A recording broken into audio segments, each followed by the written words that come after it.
आज हम लोग कैलोरीमेट्री के लिए न्यूमेरिकल सॉल्व करेंगे and before solving the numericals कुछ फार्मूला जान लेना ज़रूरी है। तो देखो, पहला फार्मूला जो अपने पास है that is for heat capacity. Heat capacity देखो, वीडियो में भी आपको अच्छी तरह समझाया गया था हीट कैपेसिटी क्या होता है। तो किसी भी ऑब्जेक्ट के होल मास को अगर आप क्या करते हो, टेम्परेचर रेज करने के लिए जितना हीट हमको देना पड़ता है that is the heat capacity. और इसके लिए फार्मूला क्या है, Q by del T. Q that stands for the heat and del T that stands for change in temperature। फिर एक फॉर्मूला अपने पास और है that is for specific heat capacity, और इसके लिए है Q by M into del T. M देखो जरा सा एक एडिशनल आ गया यहाँ पे। So Q by M into del T that is the formula for finding the specific heat capacity. Next जो अपने पास है that is the heat capacity equals to, that is मतलब हीट कैपेसिटी का एक हमको फॉर्मूला ढूंढना है इन term of specific heat capacity.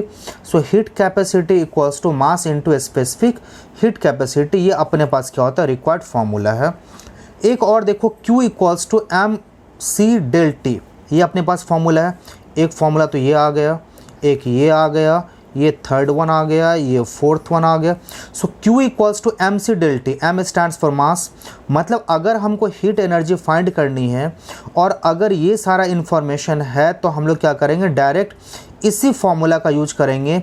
या हमको हीट गेन और हीट लॉस अगर फाइंड करनी होगी, so we will use this formula to find the heat gain और हीट लॉस। तो Q equals to M C del T, M stands for mass, C specific heat capacity and del T का मतलब होता है क्या, change in temperature. एक और formula अपने पास है क्या, ये फॉर्मूला नहीं, एग्जैक्टली प्रिंसिपल ऑफ कैलोरीमेट्री याद है ना, heat gain equals to heat loss. अब एक और आता है जो मेरा काम लगने वाला है न्यूमेरिकल सॉल्व करते समय, power equals to work done by time. Power का तो पावर क्या बोलते थे, power equals to work done by time. But यहाँ वर्क डन की बात नहीं हो रही है, हीट गेन और हीट लॉस की बात हो रही है। तो वर्क डन मेरा जितना होता है उतना ही मेरे पास एनर्जी भी होता है, दैट इज क्या हो जाएगा, ये Q बाई टी, और power equals to Q by T. और अगर हमको Q फाइंड करना हो तो क्या हो जाएगा, पावर इंटू टाइम। तो ये आप किसी भी तरह से इस फॉर्मूला को आप यूज कर देते हो कि पावर अगर फाइंड करनी है तो आप Q बाई टी यूज करो, Q फाइंड करनी है तो P इंटू टू यूज करो, जैसा भी यूज करना आप कर सकते हो। अब देखो न्यूमेरिकल्स, जो पहला न्यूमेरिकल्स अपने पास है पढ़ लेते हैं उसको हम।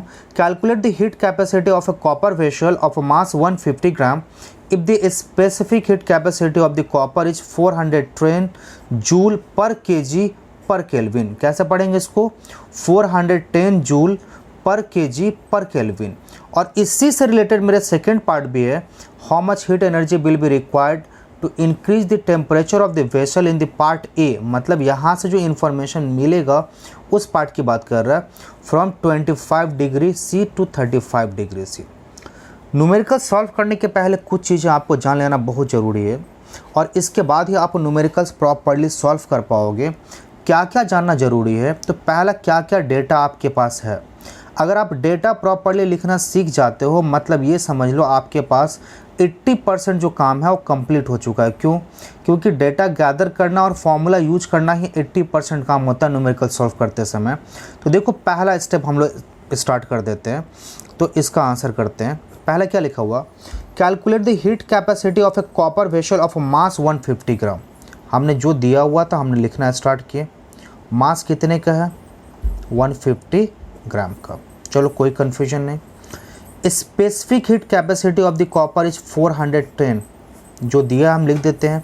स्पेसिफिक हीट कैपेसिटी मतलब क्या, सी की बात कर रहे हैं, कितने का, 410 जूल पर केजी पर केल्विन लिख लिए। और फाइंड क्या करनी है, हीट कैपेसिटी। तो हीट कैपेसिटी के लिए मेरे पास डायरेक्ट फार्मूला है, लेकिन फार्मूला यूज करने के पहले थोड़ा सा रुको। जब भी आप कैलोरीमेट्री के सम्स को सॉल्व कर रहे होगे तो सॉल्व करते समय सबसे पहले आप स्पेसिफिक हीट कैपेसिटी को चेक करना, यहाँ जो वैल्यूज है मेरा, ये वैल्यू किस में दिया हुआ है और क्या क्या यूनिट है।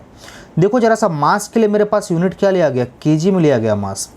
अभी जो मेरे पास मास है वो किस में दिया हुआ है, आप बोलोगे सर अभी तो ग्राम में दिया हुआ है। तो अगर ग्राम में दिया है तो सबसे पहला काम क्या करोगे, इसको चेंज करोगे, किस में चेंज करोगे, केजी में। सो 150 ग्राम इक्वल्स टू क्या हो जाएगा, 150 बाय 1000, यह आ जाएगा आपके पास क्या, केजी। ये निकल आया। चलो ठीक है, तो ये तो समझ में हमको आ गया। अच्छा, अब क्या करनी है, हमको फाइंड करनी है क्या, हीट कैपेसिटी फाइंड करनी है। तो हीट कैपेसिटी के लिए देखो जो मेरे पास फर्स्ट फार्मूला नहीं, third one, heat capacity equals to mass into specific heat capacity. तो डायरेक्ट हम ये फार्मूला क्या करेंगे, यूज कर देंगे।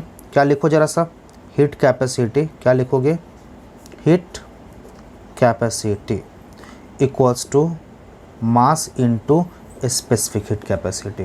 मास कितने का है, जो वैल्यू था, देखो आपने सबसे पहले डेटा लिखा, डेटा लिखने के बाद फॉर्मूला आपको पता चल गया, क्योंकि मैक्सिमम सम जो है दैट इज़ फॉर्मूला बेस्ड, आपको ज़्यादा यहाँ पे ब्रेन यूज नहीं करना है। आप डेटा लिखो, फॉर्मूला लिखो, सब कैलकुलेट कर लो, आपके पास वैल्यू निकल आएगा। So we have the value that is the mass कितने का, 150/1000, ये निकल आया, इनटू सी कितने का है, आप बोलोगे 410 का, और ये हीट कैपेसिटी है। तो आप बोलोगे सर हीट कैपेसिटी में तो मास आएगा नहीं, तो ये क्या हो जाएगा, जूल पर kelvin, that will be the unit of the, क्या हो जाएगा आपके पास, हीट कैपेसिटी का। ये आ गया आपके पास। चलो कैलकुलेट कर लेते हैं। ये 0 0 क्या हो गया मेरे पास, कैंसिल, 0 ये 0 एंड ये 0 कैंसिल। अब चलो ज़रा सा मल्टीप्लाई कर लेते हैं, या अगर आप और कैंसिल करना चाहो तो और कैंसिल कर लो। तो कैंसिल करते हैं किससे, 5 से, 5 3 जा एंड 5 2 जा। सो फाइनली अगर आप पूरा कैलकुलेट करके देखो, so at the end we have the value 41 × 3 कितना आ जाएगा मेरे पास, 123 बाई कितना 2, ये क्या आ जाएगा, जूल पर केल्विन। ये आ गया अपने पास।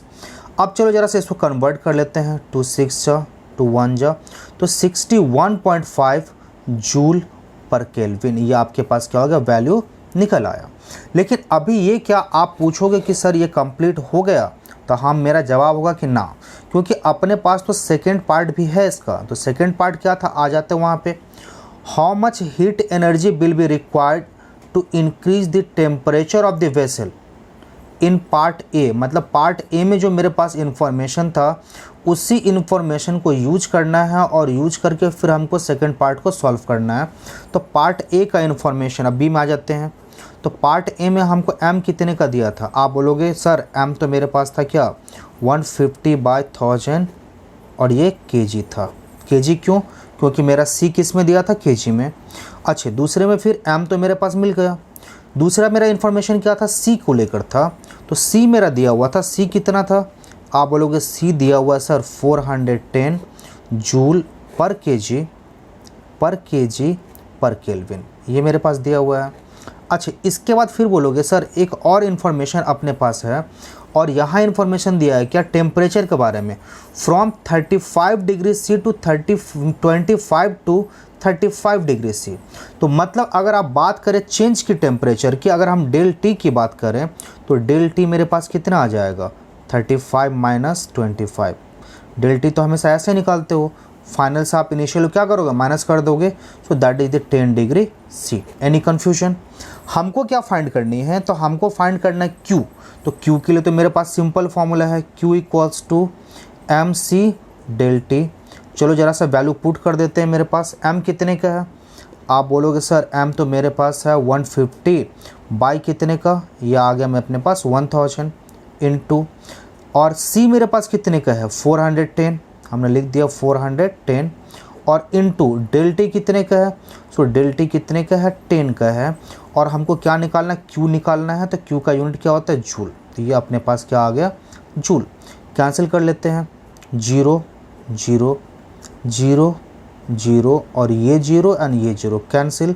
तो पूरा मिला के अगर आप देखो तो आपको क्या करना है, आप मल्टीप्लाई करनी है और आंसर लिख देना है 15 1 जा 15, कैरी कितना 1, 15 4 जा 60 एंड 1 61। तो ये क्या आ गया आपके पास, जूल। तो ये इस तरह से क्या हो जाएगा। तो मतलब इस समझ में हम लोगों ने देख लिया कि पूरा मिला के करना कुछ नहीं है, करना क्या है, सम्स पहले अच्छी तरह से पढ़ना है, पढ़ने के बाद जो भी इंफॉर्मेशन है गैदर करना है और फॉर्मूला यूज कर देना है। यूज करने के बाद देखो सम्स अपने आप आपका क्लियर हो जाएगा।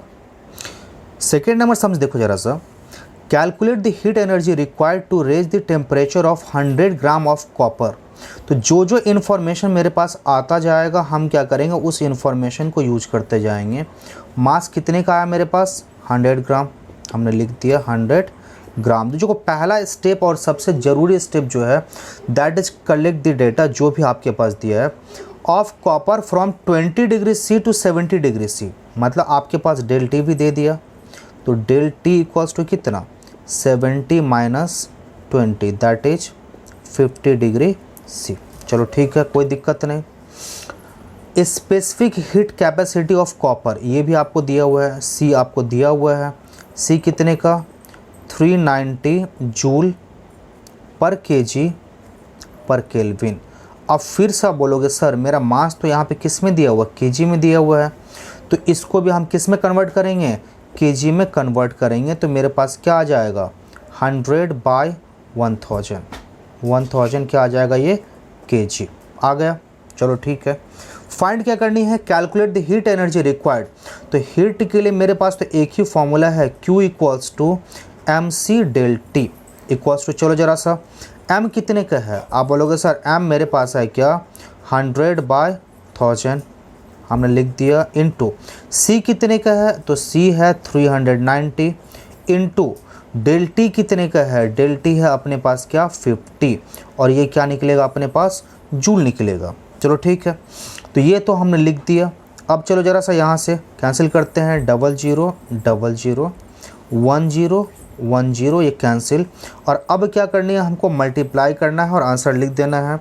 चलो ज़रा सा मल्टीप्लाई करते हैं, 5 9 जा 45, कैरी क्या आ जाएगा 4, 5 3 जा 15 एंड 4 19, और ये 0, तो ये 1950 joule that is the required answer. तो इसमें भी देखो कुछ नहीं किए, डेटा जो भी था अपने पास डेटा हमने क्या किया लिख दिया, फॉर्मूला यूज किया और हमने क्या किया आंसर फाइंड कर लिया। नेक्स्ट स्टार्ट करते हैं। An electric heater of power 600 watt raises the temperature of 4 kg of 4.0 है ये, so 4 kg of water of liquid from 10 degree C to 15 degree सी।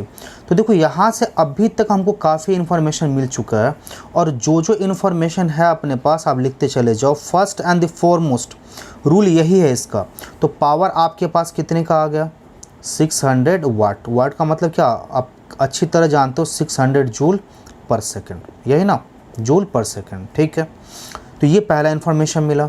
दूसरा क्या बताता है, temperature of 4 kg of water आपके पास दे दिया, मास कितने का मिला हमको, जो जो है हम लिखते चले जाते हैं, मास इक्वल्स टू 4 kg, ये हमने लिख दिया।